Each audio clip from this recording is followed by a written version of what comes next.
ইসলাম একবার ওয়াজ করতেছেন, সহিহ বুখারীর বর্ণনা।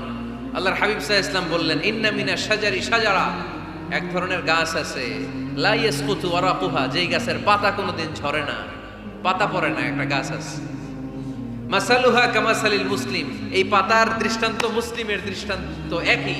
হাদিসুনি মা হিয়া, দেখি তো কোন সাহাবী বলতে পারে এটা কোন গাছ।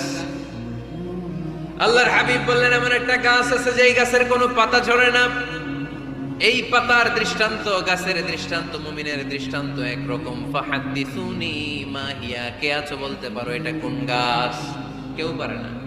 সাহাবারা মনে করছে এটা মরুভূমির কোন একটা গাছ হবে। কেউ বাড়ির পাশে যে খেজুর গাছ আছে এটা খেয়াল করে নাই, সবাই চলে গেছে অন্য গাছের দিকে। ক্যাকটাস, গুলমলতা, মরুভূমির রেয়ার যে গাছগুলো আছে, দুর্লভ দুষ্প্রাপ্য গাছগুলো, তারা এক একজন একটার পর নাম বলতে আরম্ভ করলো। আল্লাহ রাসূল সাল্লাল্লাহু আলাইহি ওয়াসাল্লাম বললেন হয় নাই, একজন বলে একটা, আল্লাহর হাবিব বললেন হয় নাই। সবশেষে কেউ যখন পারে না, আল্লাহ রাসূল সাল্লাল্লাহু আলাইহি ওয়াসাল্লাম বললেন, ইন্নাহা নাখলা, এটা খেজুর গাছ। এটা কি গাছ? সবাই বলেন কি গাছ? খেজুর গাছ। কেউ পারে নাই। ওয়াজ শেষ, নসিহত শেষ, সবাই বাড়ি ফিরে যাচ্ছে। সাইয়েদনা ওমর ফারুক রাদিয়াল্লাহু তাআলা আনহু, উনি ওনার ছেলে আব্দুল্লাহ ইবনে ওমরকে নিয়ে যাচ্ছে।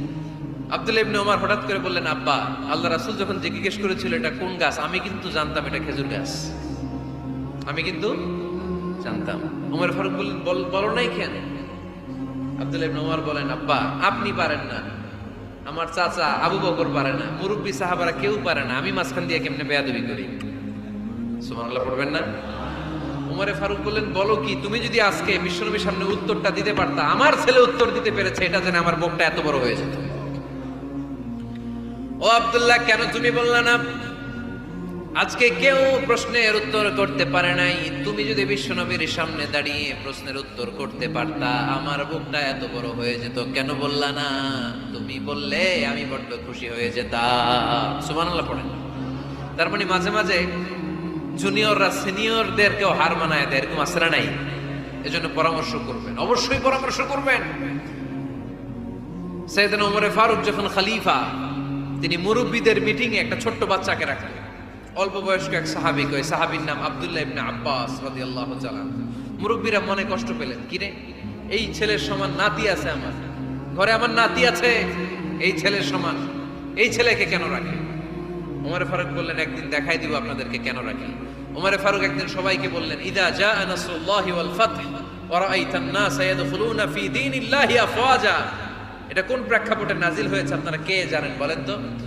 এক সাহাবী বললে, এই সূরা দ্বারা বোঝানো হয়েছে আমাদের যখন বিজয় অর্জিত হবে তখন যেন আমরা বেশি বেশি আল্লাহর প্রশংসা করি। ওমর ফারুক বললেন, উত্তর হয় নাই। আরেক বয়স্ক সাহাবী বললেন, আমাদেরকে রব্বুল আলামিন বড় বড় শহর বিজয়ের ব্যাপারে আদেশ দিয়েছে, এই সূরা দ্বারা আমি এটা বুঝেছি। ওমর ফারুক বললেন, হয় নাই। কেউ যখন উত্তর করতে পারে নাই, ওমর ফারুক বললেন, ও আব্দুল্লাহ ইবনে আব্বাস, তুমি এই সূরার ব্যাপারে কি জানো? আব্দুল্লাহ ইবনে আব্বাস বলেন, হুয়া আজালু রাসূলিল্লাহ, এই সূরা দ্বারা বিশ্ব নবীর আগাম মৃত্যুকে বোঝানো হয়েছে। ইদা জাআ নাসরুল্লাহি ওয়াল ফাতহ, নবী হে, যখন বিজয় আসবে, আল্লাহর পক্ষ থেকে সাহায্য আসবে, ওয়া রাআইতান নাস ইয়াদখুলুনা ফি দীনিল্লাহি আফওয়াজা, আপনি দেখবেন দলে দলে পানির মতো লোকজন কালিমার ছাতার নিচে প্রবেশ করতেছে। তো সবাই যখন কালিমা পড়ে মুসলমান হয়ে যাবে, সবাইকে মুসলমান বানানোই ছিল বিশ্বনবীর মিশন। মিশন যখন কমপ্লিট, নবী থাকার পৃথিবীতে আর দরকার নাই। এই সূরা দ্বারা আল্লাহ বুঝিয়েছেন বিশ্বনবী পৃথিবীতে আর বেশি দিন বেঁচে নাই। চিল্লায় বলেন ঠিক কিনা?